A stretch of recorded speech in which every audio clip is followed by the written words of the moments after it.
قدر ملت کے نوجوان بھائیوں، عزیز دوستوں،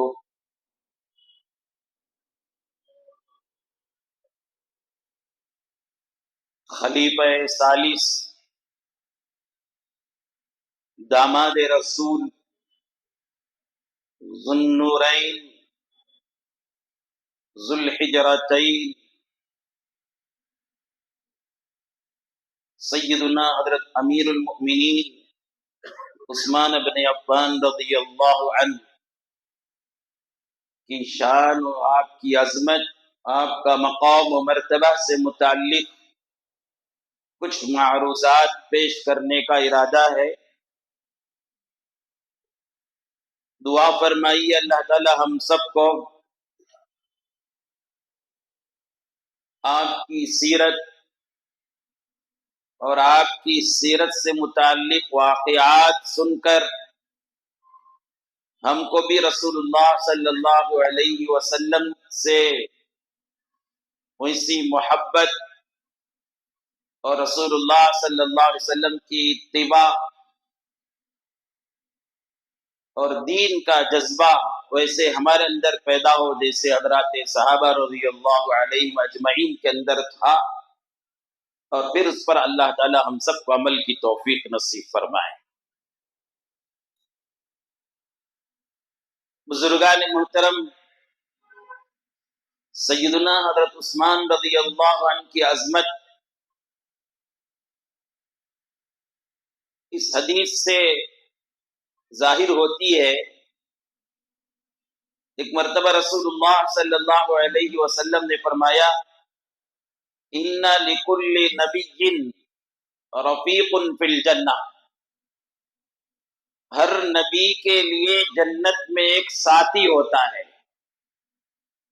ورفیقی فی الجنہ عثمان، اور میرا ساتھی جنت میں عثمان ہوں گے۔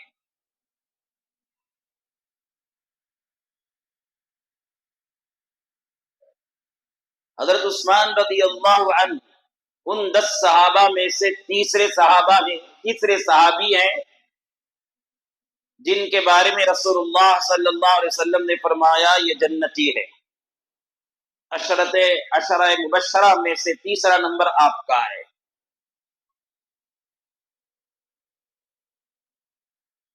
اسلام کے خاطر آپ نے 2 ہجرتیں فرمائی، ایک مکے سے حبشہ ہجرت فرمائی۔ جب مسلمان ہوئے تو آپ کو بہت ستایا جاتا تھا، بہت تکلیف دی جاتی تھی، تو رسول اللہ صلی اللہ علیہ وسلم کی اجازت سے حبشہ میں جہاں مسلمان ذرا سکون سے رہ سکتے تھے، مکہ سے ہجرت کر کے حبشہ پہنچے، اور پھر دوسری مرتبہ ہجرت مکہ المکرمہ سے مدینہ المنورہ کو آپ نے ہجرت فرمایا۔ آپ کو معلوم ہے کوئی شخص دین کی حفاظت کے خاطر ایمان کے تقاضوں پر چلنے کے لیے اپنی بستی، اپنا وطن، اپنا کاروبار چھوڑ کر نکلتا ہے تو اللہ رب العالمین کے پاس اس کا کتنا بڑا مقام ہوتا ہے۔ رسول اللہ صلی اللہ علیہ وسلم نے فرمایا، ان الہجرۃ یہدم ما کان قبلہ، جو آدمی دین کے خاطر، دین کے حفاظت کے لیے جہاں پر رہتا تھا اس کو چھوڑ کر ہجرت کر کے دوسری بستی کو چلا جاتا ہے تو اللہ رب العالمین اسے یہ مقام عطا فرماتے ہیں۔ رسول اللہ صلی اللہ علیہ وسلم نے فرمایا اس کے پچھلے سارے گناہ معاف ہو جاتے ہیں، صغیرہ گناہ، کبیرہ گناہ سب معاف ہو جاتے ہیں۔ اور حضرت عثمان رضی اللہ عنہ نے 2 مرتبہ ہجرت فرمائی، اور حضرت عثمان کو ہی یہ شرف حاصل ہے روئے زمین میں کہ آپ نے ایک نبی کی 2 بیٹیوں سے نکاح فرمایا تھا۔ پہلی بیٹی حضرت ام کلثوم سے آپ کا نکاح ہوا، رسول اللہ صلی اللہ علیہ وسلم کی صاحبزادی سے، تقدیر الہی کے مطابق ان کی وفات ہوئی تو رسول اللہ صلی اللہ علیہ وسلم نے دیکھا عثمان مغموم بیٹھے ہیں، تو پوچھا عثمان کس وجہ سے غم زدہ ہیں؟ تو عثمان رضی اللہ عنہ نے فرمایا رسول اللہ میں آپ کے داماد ہونے کی وجہ سے مجھے ایک رشتہ تھا خاندان نبوت سے، اب ام کلثوم کی وفات کے بعد وہ رشتہ ختم ہو گیا، اس کی وجہ سے غمگین ہوں۔ تو رسول اللہ صلی اللہ علیہ وسلم نے اور ایک بیٹی حضرت رقیہ سے آپ کا نکاح فرمایا، اور اللہ کا کرنا یہ ہوا کہ چند سالوں کے بعد حضرت رقیہ رضی اللہ عنہا کا بھی انتقال ہو گیا۔ کسی نے کہا رسول اللہ صلی اللہ علیہ وسلم سے آپ کی دو بیٹیاں عثمان کی زوجیت میں گئی تھی، تو آپ نے فرمایا عثمان کے اتنے اچھے اخلاق ہیں، وہ اتنا اچھا آدمی ہے، اگر مجھے اللہ تعالیٰ 40 بیٹیاں دیتا اور ایک ایک کی وفات ہوتی تو ہر ایک بیٹی کو میں عثمان ہی کے نکاح میں دیتا۔ کیسے اخلاق سے ہوں گے؟ سسر داماد کی اگر تعریف کریں، سسر کے خاندان والے وہ بھی بیٹی کے وفات کے بعد تعریف کریں، یہ معمولی بات نہیں ہے۔ بیٹی کی زندگی میں اگر تعریف کر دیں تو ممکن ہے کہ بیٹی کو اچھا دیکھ لیں دے، اسے اس کے خیال رکھیں دے، بول کے تعریف کرتا ہے بول سکتے ہیں۔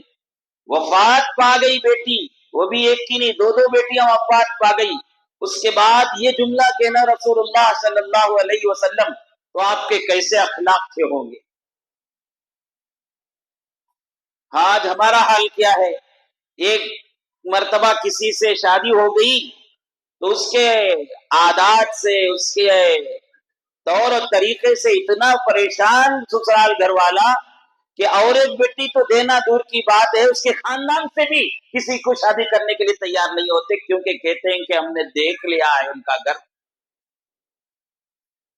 سیکھنے کی چیزیں ہیں یہ۔ حضرت عثمان رضی اللہ عنہ کے اخلاق، آپ کی نرم مزاجی، آپ کا حلم سے اتنے متاثر کہ رسول اللہ کی زبان سے نکلا کہ اور ایک بیٹی ہوتی تو اس بیٹی کو بھی میری دو بیٹیوں کی وفات کے بعد عثمان ہی کی زوجیت میں دیتا۔ یہ روئے زمین میں 1,24,000 انبیاء علیہ الصلوۃ والسلام کی امت میں سے کسی کو یہ شرف حاصل نہیں ہوا کہ ایک نبی کے دو بیٹوں کو کوئی شخص نکاح کرے، یہ حضرت عثمان رضی اللہ عنہ کو یہ مقام حاصل ہے۔ بیعت رضوان کے واقعے کو لے لیجئے، حضرت عثمان رضی اللہ عنہ کے مقام و مرتبے کو بیان کرتا ہے کہ حضرت عثمان بن عفان رضی اللہ عنہ کے بارے میں آتا ہے رسول اللہ صلی اللہ علیہ وسلم نے ایک مرتبہ فرمایا تھا یہ عثمان کا ہاتھ ہے، اپنے ہاتھ کو حضرت عثمان کا ہاتھ قرار دے کر اپنے ہی ہاتھ پہ رکھ کر بیعت فرمایا تھا۔ ایک مرتبہ رسول اللہ صلی اللہ علیہ وسلم نے سن 6 ہجری میں خواب میں دیکھا تھا کہ رسول اللہ صلی اللہ علیہ وسلم حضرات صحابہ کے ساتھ مل کر مکہ المکرمہ پہنچے ہیں اور کعبۃ اللہ کا طواف فرما رہے ہیں، عمرہ فرما رہے ہیں، اور نبی کا خواب سچا ہوتا ہے۔ قرآن شریف میں اس کا تذکرہ ہے لَتَدْخُلَنَّ الْمَسْجِدَ الْحَرَامَ إِنْ شَاءَ اللَّهُ آمِنِينَ مُحَلِّقِينَ رُؤُوسَكُمْ وَمُقَصِّرِينَ لَا تَخَافُونَ۔ آپ نے خواب میں دیکھا تھا بعض صحابہ سر کے بال منڈوا رہے ہیں عمرہ کے بعد اور بعض قصر کر رہے ہیں، دونوں کی اجازت ہے عمرہ کرنے والوں کو، لیکن صاف کر لینا، حلق بنا لینا مردوں کے لیے زیادہ ثواب ہے۔ تو رسول اللہ صلی اللہ علیہ وسلم نے ایک دن فجر کی نماز کے بعد اپنے خواب کو بیان کیا صحابہ کے سامنے۔ حضرات صحابہ کو مکے کے گلیوں سے محبت تھی، بچپنا گزرا تھا، جوانی گزری تھی، زندگی گزری تھی، مکے کے در و دیوار سے محبت تھی، کعبۃ اللہ سے محبت تھی۔ 1400 صحابہ ایک دم تیار ہو گئے، رسول اللہ صلی اللہ علیہ وسلم کی خدمت میں عرض کیا رسول اللہ چلیے ہم آپ کے ساتھ عمرے کے لیے تیار ہیں۔ اور رسول اللہ صلی اللہ علیہ وسلم نے بھی خواب چونکہ دیکھا تھا، آپ کا خواب سچا ہوتا ہے، اس لیے 1400 صحابہ کو لے کر نکل گئے۔ مکہ المکرمہ کے قریب پہنچے تھے تو ادھر مکے والے بدر کی لڑائی کے بعد، احد کے غزوے کے بعد خار ہو گئے تھے، بہت جلے بھنے ہوئے تھے کہ انہوں نے کہا کہ اگر اس موقع پر محمد الرسول اللہ ان کے ساتھی اگر عمرے کے لیے آ جائیں اور طواف کر کے جائیں عمرہ کر کے، تو دنیا والے یہ کہیں گے کہ مکے کے لوگ کمزور پڑ گئے ہیں، یہاں سے ہجرت کر کے جانے والے پھر دوبارہ ان کی بستی میں آ رہے ہیں، اور کوئی خوف نہیں، خوف ہراس نہیں، اس لیے کسی بھی طریقے سے عمرے سے روکنا ہوگا۔ لہذا ایک بڑا قافلہ تیار ہو گیا، بڑا لشکر تیار ہو گیا ان کے مقابلے کے لیے۔ روک دیا گیا رسول اللہ صلی اللہ علیہ وسلم کو مکے سے بہت میل فاصلے پر ہی، اب اپنا پڑاؤ ڈال کر وہیں پر رک گئے۔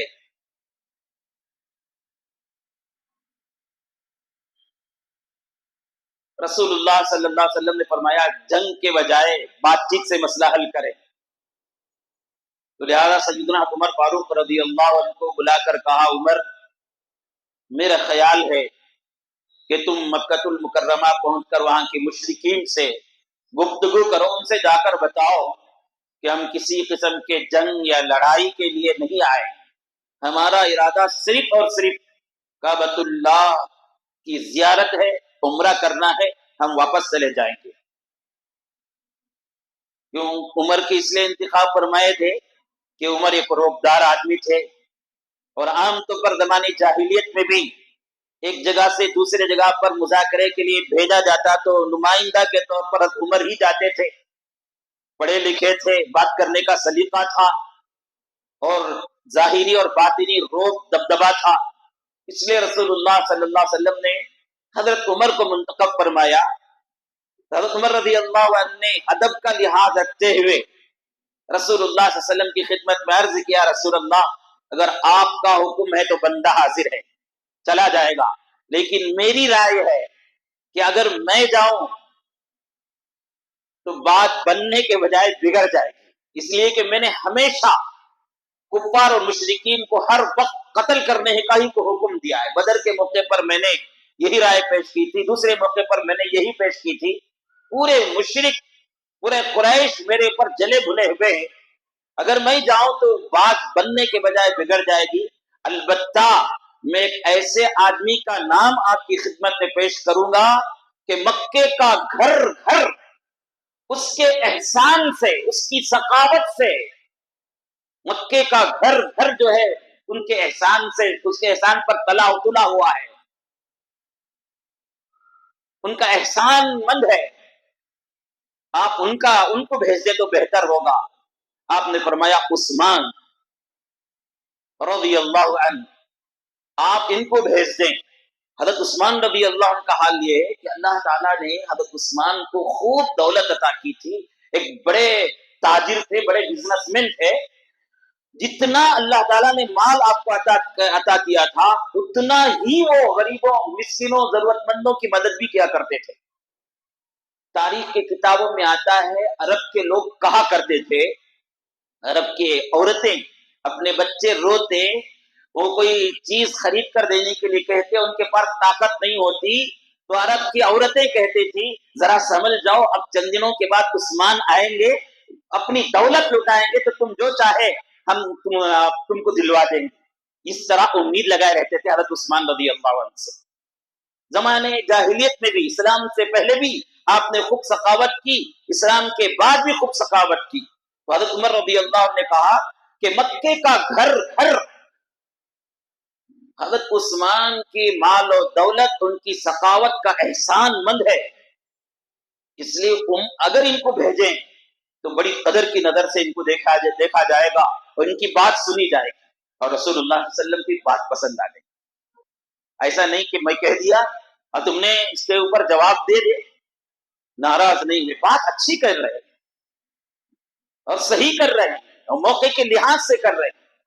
تو حضرت عثمان رضی اللہ عنہ کو نمائندہ بنا کر، اپنا قاصد بنا کر مکہ المکرمہ کو بھیجے۔ عمر کے کہنے کے مطابق حضرت عثمان آ رہے ہیں، بلکہ سنے تو پورے مکے والے آپ کے استقبال کے لیے آ گئے، بڑے بڑے قافلے والے۔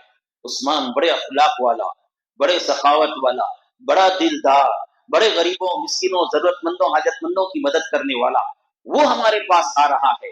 یاد رکھیے، نمازوں کا اثر لوگوں پر پڑتا ہے، تہجد کا اثر لوگوں پر پڑتا ہے، سب چیزوں کا پڑتا ہے، لیکن سخاوت اور غریبوں، مسکینوں، ضرورت مندوں، حاجت مندوں کو مدد کرنے کا اثر دلوں پر راج کرتا ہے۔ تو حضرت عثمان جب آ رہے تھے تو پورے تیار ہو گئے آپ کے استقبال کے لیے۔ ہر قبیلے والا چاہتا تھا کہ عثمان ہمارے یہاں مہمان بنے۔ چنانچہ حضرت عثمان رضی اللہ عنہ پہنچے، ہر قبیلے کے سردار سے بات کیے کہ رسول اللہ صلی اللہ علیہ وسلم 1400 صحابہ کے ساتھ آئے ہیں، ان کا لڑنے کا ارادہ نہیں ہے، جھگڑنے کا ارادہ نہیں ہے، جنگ کا ارادہ نہیں ہے، کعبۃ اللہ کی محبت میں آئے ہیں اور کعبۃ اللہ کی زیارت کے لیے آئے ہیں، صرف طواف کرنا چاہتے ہیں، عمرہ کرنا چاہتے ہیں، اس کی اجازت پر رحمت فرمائیں۔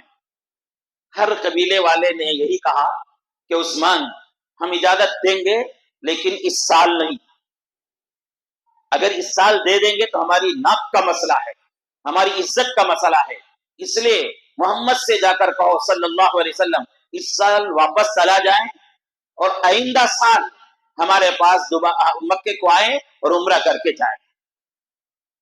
اس کے بعد عثمان سے ہر قبیلے والے نے کہا عثمان جاؤ، آپ کو اجازت ہے، کعبۃ اللہ کی زیارت بھی کرو، طواف بھی کرو، عمرہ بھی کرو، تم کو اجازت ہے۔ حضرت عثمان بن عفان نے کہا اس کعبۃ اللہ کی عظمت میرے دل میں پیدا ہوئی تھی میرے نبی کے صدقے سے، میرے نبی کو عمرہ کی اجازت نہیں تو میں کیسے کروں، میں نہیں کروں گا۔ یہاں یہ بات چل رہی تھی، کسی نے ہوا پھیلا دی کہ مکہ المکرمہ کے مشرکین نے حضرت عثمان کا قتل کر دیا ہے، اور یہ بات پھیلتی پھیلتی رسول اللہ صلی اللہ علیہ وسلم تک پہنچی۔ اور اس زمانے میں بھی اور آج بھی ایک ملک سے دوسرے ملک کا جو سفیر ہوتا ہے، قاصد ہوتا ہے، اس سے قتل کرنا بہت بڑا جرم سمجھا جاتا ہے قانونی اعتبار سے اور اخلاقی اعتبار سے۔ رسول اللہ صلی اللہ علیہ وسلم کی اس پر بہت پیش آیا، صحابہ بہت غصے میں آئے۔ تو ہاں حضرت عثمان کے عظمت کو دیکھیے، رسول اللہ صلی اللہ علیہ وسلم نے 1400 صحابہ کو جمع کیا اور کہا کہ یہ میرا ہاتھ ہے، اس پر ہر ایک مسلمان آ کر بیعت کریں اس بات پر کہ عثمان کو جو قتل کیا ہے ہم اس کا بدلہ لیں گے، اس کے لیے اپنی جان بھی دینے کے لیے ہم تیار ہیں۔ یہ کہہ کر سب میرے ہاتھ پر بیعت کریں۔ 1400 صحابہ، اللہ اکبر، ان صحابہ میں ابو بکر بھی ہیں، عمر بھی ہیں، علی بھی ہیں، بڑے بڑے عبد الرحمن بن عوف بھی ہیں، سب سے یہ عہد دیا جاتا ہے حضرت عثمان کی عظمت پر کتنا بڑا مقام کا ہوگا۔ ایک ایک صحابی رسول اللہ صلی اللہ علیہ وسلم کے ہاتھ میں آتے اور بیعت فرماتے، ہم عثمان کا بدلہ لیں گے، اس کے لیے اگر ہم جان بھی دینے کے تیار ہیں۔ رسول اللہ صلی اللہ علیہ وسلم نے فرمایا میرے دل یہ کہتا ہے کہ عثمان کو شہید نہیں کیا گیا ہے۔ اس کے بعد آپ نے ہاتھ اٹھایا، کہا کہ آپ سب لوگ میرے ہاتھ میں بیعت کیے ہیں، اگر عثمان زندہ ہیں تو عثمان کے طرف سے میرا یہ ہاتھ میرے ہاتھ میں بیعت کرتا ہے۔ اللہ اکبر، رسول اللہ کے ہاتھ حضرت عثمان پہ مقام حاصل ہوا کہ حضرت عثمان کو رسول اللہ صلی اللہ علیہ وسلم نے فرمایا میرا ہاتھ عثمان کا ہاتھ ہے، آپ نے بیعت فرمایا۔ اور یہ اس کا تذکرہ قرآن شریف میں اللہ تعالیٰ فرماتے ہیں لقد رضی اللہ عن المؤمنین اذ یبایعونک تحت الشجرۃ فعلم ما فی قلوبہم۔ اللہ تعالیٰ بیعت رضوان درخت کے نیچے جو صحابہ بیعت کے ہیں، اللہ سب سے راضی ہے، اور اللہ کسی سے راضی ہو جاتے ہیں تو پھر ناراض نہیں ہوتے۔ یہ مقام حضرت عثمان رضی اللہ عنہ کو حاصل ہوا۔ پھر حضرت عثمان رضی اللہ عنہ صحیح سلامت